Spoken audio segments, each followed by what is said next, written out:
شام شام سے صبح بیچارہ پریشان ہے ایک عورت کی خاطر. ہم دیکھتے ہیں اکثر نوجوانوں کی زندگیاں اسی میں ختم ہیں. وہ اسے محبت سمجھتے ہیں. صرف آدمی اپنے جسمانی سکون کو حاصل کرنے کے لیے, اپنی شہوت کو پوری کرنے کے لیے محبت کا نام دے رہا ہے. محبت کیا ہے؟ عورت اچھی مل گئی, خوبصورت. بہت سارے لوگ آدھی زندگی عورت کے پیچھے ہی برباد کر چکے ہیں. یہ متاع, یا عورتیں, یہ بچے. قرآن کہتا ہے زُيِّنَ لِلنَّاسِ حُبُّ الشَّهَوَاتِ مِنَ النِّسَاءِ وَالْبَنِينَ وَالْقَنَاطِيرِ الْمُقَنطَرَةِ مِنَ الذَّهَبِ وَالْفِضَّةِ وَالْخَيْلِ الْمُسَوَّمَةِ وَالْأَنْعَامِ وَالْحَرْثِ ذَلِكَ مَتَاعُ الْحَيَاةِ الدُّنْيَا. اللہ فرماتا ہے لوگوں کے پاس چمکا دی گئی ہیں زینت کے طور پر. کیا؟ شہوت کی خواہش. عورتوں سے شہوت کی خواہش, اس کو انسان سمجھتا ہے سب سے بڑی چیز ہے یہ دنیا میں, سب سے اچھا عیش ہے. عورت اچھی مل گئی, خوبصورت. بہت سارے لوگ آدھی زندگی عورت کے پیچھے ہی برباد کر چکے. ان کو ایسا لگتا ہے کہ ایک لڑکی کو حاصل کر لینا ہماری آدھی زندگی کا وصول ہو گیا. تمہیں پتہ بھی نہیں, یہ تو جوڑے اللہ نے ویسے بھی تمہیں دیے ہوئے, اور اس پر سر کھپانا صبح سے شام, شام سے صبح. بیچارہ پریشان ہے ایک عورت کی خاطر. ہم دیکھتے ہیں اکثر نوجوانوں کی زندگیاں اسی میں ختم ہیں. وہ اسے محبت سمجھتے ہیں, اسے عشق سمجھتے ہیں. دیوانوں, یہ جسموں کے ملاپ کو محبت اور عشق کہاں کرے ہو. محبت اور عشق ایک بہت ہی مقدس الفاظ ہے, مقدس الفاظ ہے. ہاں, صرف آدمی اپنے جسمانی سکون کو حاصل کرنے کے لیے, اپنی شہوت کو پوری کرنے کے لیے محبت کا نام دے رہا ہے. محبت کیا ہے؟ محبت تھوڑی نہ ہے. عورتوں کی خواہش میں آدھی زندگی ختم ہوئی. یہ وہی لوگ تو ہیں جو شادی سے پہلے نہ جانے کتنے راتیں جاگتے تھے, پوری رات بات کرتے تھے. پتہ نہیں کتنے وعدے, معاہدے, ایگریمنٹ ہوا کرتے تھے. شادی کے 8 دن کے بعد پھر زندگی چینج ہے. ہو سکتا ہے چند مہینے اچھے بتا لیے ہوں, اس کے بعد تو اب فون پہ بھی بات نہیں کرتا, گھر پہ بھی بات نہیں کرتا. جو گھنٹوں بات کرتا تھا, ہو گئی محبت, ختم ہو گئی. عشق کی داستان ختم ہو گئی. کہاں ہے جو تم پہلے اس کے لیے وعدے کرتے تھے, اب کہاں ہے؟ میرے عزیزو, جسموں کے ملاپ کو جو تم نام دے رہے ہو, اسی کو قرآن کہتا ہے حب الشہوات من النساء.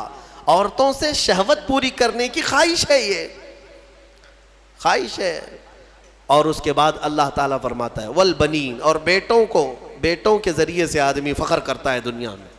میرے اتنے بیٹے ہیں, میں اس کے اتنے بیٹے ہیں. عربوں میں بھی یہی تھا, بیٹے پیدا ہوں تو اس پر فخر کرنا. دنیا اس پر فخر کرتی ہے, اسی کو مال سمجھتی ہے. والقناطیر المقنطرۃ من الذهب والفضہ, اور سونے چاندی کے زیورات, اس کو سمجھتے ہیں کہ دنیا ہے ہمارے پاس, بہت مال ہے. یہ عورتوں کی عادت ہے, وہ اسی ہوڑ میں لگی رہتی ہیں پوری زندگی. بڑھاپا آ گیا, بال سفید ہو گئے, بوڑھی ہو گئیں, لیکن سونے کی ہوس نہیں گئی. ابھی بھی کان کی بالیاں چاہیے, چوڑیاں چاہیے, نتھنیاں چاہیے, چاہے وہ قبر میں جانے سے 1 دن پہلے بھی کیوں نہ ہو. اور اماں جی سونا کسی کو دے دیں گی؟ نہیں ہوتا, کبھی نہیں ہوتا. وہ اس کے لیے جان سے زیادہ حفاظت کرنے لگ جاتی ہیں. یہ سونا, اس کو بھی قرآن کہہ رہا ہے یہ دنیاوی متاع ہے جس پر تم فخر کر رہے ہو. سونے اور چاندی کے زیورات, اندازہ بھی نہیں یہ قبر میں جاتے ہی سانپ بن جائیں گے یہ.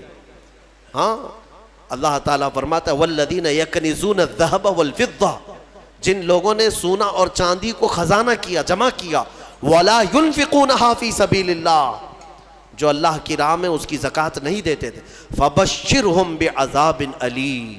اللہ فرماتا ہے حبیب ان کو دردناک عذاب کی بشارت دے دو. جو لوگ سونا چاندی اکٹھا کر کے رکھتے ہیں, کیا کیا جائے گا؟ یوم یحمى علیہا فی نار جہنم فتکوی بہا جباہہم وجنوبہم وظہورہم. اللہ فرماتا ہے قیامت کے دن جہنم کی آگ بھڑکا کر کے ان کی پیشانیاں, ان کے پیچھے کا حصہ, ان کے بازوؤں کو داغا جائے گا. یہ سونا چاندی کی ذخیرہ اندوزی پر. ہاں, زکوٰۃ دے دیا ہے تو پھر 100 تولے بھی پہنے رہو, ہمیں کیا فرق پڑتا ہے. اگر اس کا حق ادا کرتے ہو تو پھر جتنا رکھنا ہے رکھو. 3 چیزیں. اور اللہ فرماتا ہے والانعام والحرث, سواریاں, ایک سے ایک سواریاں لینا، انسان اس پر فخر کرتا ہے. عربوں میں بھی تھا، پہلے بھی تھا، آج بھی. وہ گھوڑے لیتے تھے، اونٹ لیتے تھے. آج تم مرسیڈیز اور آڈی پہ فخر کرتے ہو کہ ہمارے پاس بڑی بڑی کاریں آ جائیں. سیم ہے زمانہ. اونٹ اس وقت مہنگی سواری تھی، آج تمہارے لیے مرسیڈیز ہے. ان مہنگی سواریوں پر فخر کرتے ہیں آج. اور پھر اس کے بعد والحرث، اور کھیتی باڑی، جائیداد، زمینیں. تمہارے پاس کتنی ہے؟ تمہارے پاس کتنی ہے؟ آج کے زمانے میں اس پر بھی فخر ہے نا. ہمارے پاس کئی لوگ تعارف بھی ایسے ہی کرواتے ہیں، انٹروڈکشن. حضرت یہ فلاں صاحب ہیں، ان کے 20 ایکڑ جگہ ہے. ہاں 20 ایکڑ جگہ ہے. اسی پر ان کا پورا انٹروڈکشن ہوتا ہے، تعارف ہوتا ہے. یہ بعد میں کہا جائے گا کہ یہ مرد ہیں، یہ انسان ہے، یہ مسلمان ہے. پہلے ہے کہ ان کی 20 ایکڑ جگہ ہے. یہ فخر ہے. دنیا میں انہی چیزوں پر فخر کیا جاتا ہے. اور اللہ فرماتا ہے ذالک متاع الحیات الدنیا، یہ سب دنیا کا متاع ہے. واللہ عندہ، اور اللہ کے پاس جو ہے وہ سب سے بہتر ہے. وہاں کیا ہے؟ اللہ تعالیٰ فرماتا ہے قل اؤنبئکم بخیر من ذالکم، اے محبوب آپ فرماتے ہیں کیا میں تمہیں بتاؤں ان سب سے بہتر کیا ہے تمہارے لیے؟ ان سب سے، یہ جو چیزیں جو تم فخر کر رہے ہو، ان سے بہتر کیا چیز ہے؟ اللہ فرماتا ہے کہ مرنے کے بعد قیامت کے دن تمہارے لیے جنات تجری من تحتها الانہار خالدین فیہا وازواج مطہرۃ ورضوان من اللہ. 3 چیزیں اللہ نے فرمایا.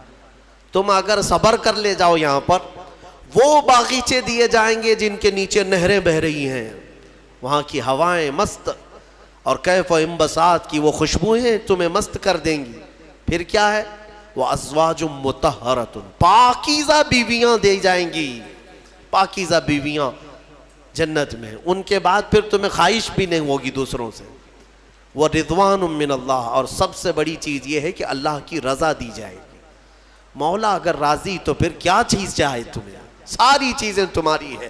اسی لیے میرے عزیزوں، خلاصہ میں اس تفسیر کا اس بات پر کرتا ہوں کہ اس چھوٹی سی دنیا پر جنت کو قربان مت کرنا. اتنی بڑی نعمت جو تمہارے لیے اللہ نے وعدہ کیا وہ بہت قریب ہے، بہت قریب ہے. بلکہ تمہاری آنکھیں بند ہونے سے پہلے بھی اللہ تعالیٰ اگر تم سے راضی ہوا تو جنت میں تمہارا ٹھکانہ بھی دکھا دے گا. 2 بھائی تھے. شارح مسلم نے ان کا نام لکھا ہے. ایک کا نام ربعی تھا، ربعی بن حراش، اور دوسرے ربیع. دونوں پائے کے بزرگ ہیں، محدث ہیں. دونوں بھائیوں میں ایک بار تکرار ہونے لگی، کسی بات پر بحث ہو رہی تھی، اور دونوں نے قسم کھا لیا آج کے بعد ہم ہنسیں گے ہی نہیں. نہ ہنسنے کی قسم کھائے. اور کب تک نہیں ہنسیں گے؟ دونوں نے کہا، دونوں کی بحث یہ ہو رہی تھی کہ تمہارے اعمال کیا جنت میں جانے تک لائق ہیں؟ تم کس طرح کے اعمال کر رہے ہو؟ دوسرے نے کہا تمہارے ہیں اس لائق ہیں. تو دونوں نے کہا ہمیں تو پتہ نہیں، لیکن آج کے بعد سے. چھوٹے بھائی نے کہا میں اس وقت تک ہنسوں گا نہیں جب تک جنت دیکھوں گا نہیں. جب تک جنت نہیں دیکھوں گا تب تک ہنسوں گا نہیں. بڑے نے کہا ٹھیک ہے، یہی قسم میری بھی، میں بھی اس وقت تک نہیں ہنسوں گا جب تک جنت نہیں دیکھوں گا. زندگی ان کی ایسی گزری کہ انہوں نے مسکرایا بھی نہیں اس قسم کے بعد. اور شارح مسلم نے لکھا ہے اس میں چھوٹے بھائی حضرت ربعی، ان کا انتقال ہو گیا. اور لوگ آئے، اس وقت علماء تھے، محدثین تھے. جب انتقال کے بعد، اعلان کے بعد ان کو غسل دینے کے لیے لے جایا گیا، تو غسل کے تخت پر جب رکھا گیا تو بڑے بڑے علماء نے غسل دیا. غسل دے کر کے جیسے ہی فارغ ہوئے وہ تخت پر ہنسنے لگ گئے. تخت پر، غسل کے تخت پر ہنسنے لگے. لوگ ڈرے کہ زندہ تو نہیں. لوگوں، ان کے بڑے بھائی نے کہا زندہ نہیں ہے، وہ اپنی قسم پوری کر چکا ہے. دوسرے بڑے بھائی حضرت ربیع جو تھے، ان کا بھی انتقال ہوا. علماء کہتے ہیں، محدثین کہتے ہیں ان کے انتقال کے بعد ان کو غسل بھی دیا، کفن بھی دیا. پھر جب قبر میں رکھا گیا تب وہ ہنسنے لگے.